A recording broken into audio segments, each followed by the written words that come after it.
Bonjour à toutes et à tous, et bien voilà, ce mois de janvier 2025 est terminé, et ce qu'on peut dire, c'est que le vert est la couleur qui a dominé. Alors, l'absence de rallye de fin d'année 2024 a été compensée par un formidable effet janvier en 2025. On avait vu, souvenez-vous, une première séance plutôt correcte et qui se terminait dans le vert. Et je vous avais dit que ça présageait normalement d'un bon mois de janvier et d'une bonne année. Mais bon, encore une fois, on ne peut pas faire de généralité. Je n'ai pas été démenti par le marché. Le mois de janvier a vu surtout un très fort rattrapage du CAC 40 et des indices européens par rapport aux indices américains. Regardez plutôt. Nous avons un CAC 40 qui gagne presque 8% sur le mois de janvier. Nous avons en comparaison un Nasdaq qui avait très largement surperformé le marché l'année dernière et qui là fait juste symboliquement un petit score dans le vert sur le mois de janvier.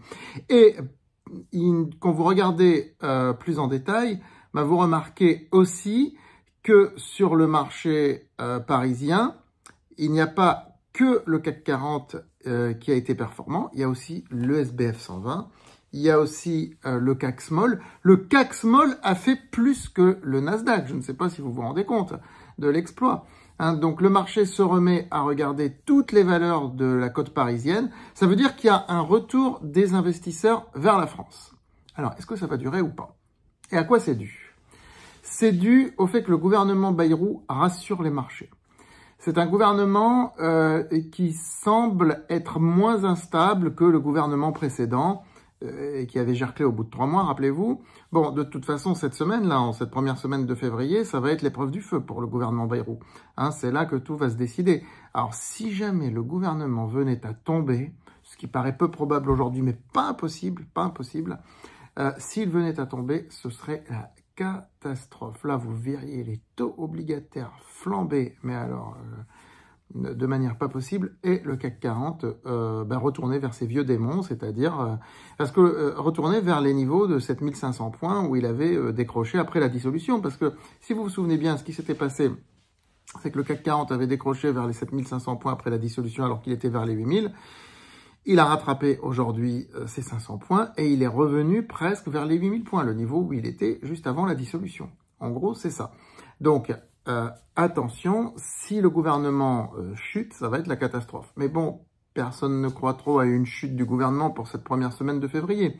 On ne va pas espérer en tout cas, c'est clair et net. Voilà, si le gouvernement tient bon, je crois que c'est anticipé par les marchés, ça va peut-être être salué un petit peu, peut-être le CAC 40 passera la barre des 8000, mais après tout va dépendre des résultats bien sûr, et le marché arrêtera de se focaliser sur ces éléments politiques pour beaucoup plus se concentrer donc sur les résultats.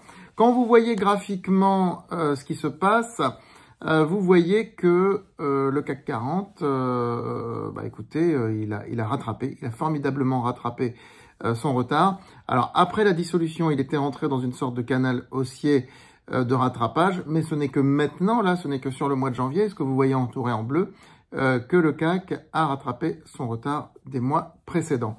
Voilà, en tous les cas, c'est un très bon début d'année que nous avons vécu.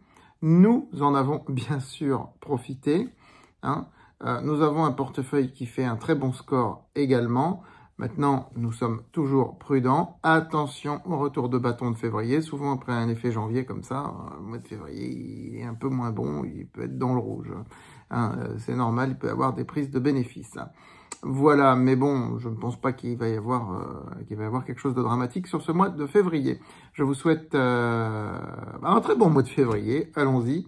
Et puis je vous retrouve très vite. J'étais un petit peu absent ces derniers temps, mais vous inquiétez pas, je vous retrouve très régulièrement. N'oubliez pas de liker cette vidéo, de vous abonner à la chaîne YouTube et de vous inscrire sur francebourse.com, à votre service depuis 23 ans maintenant.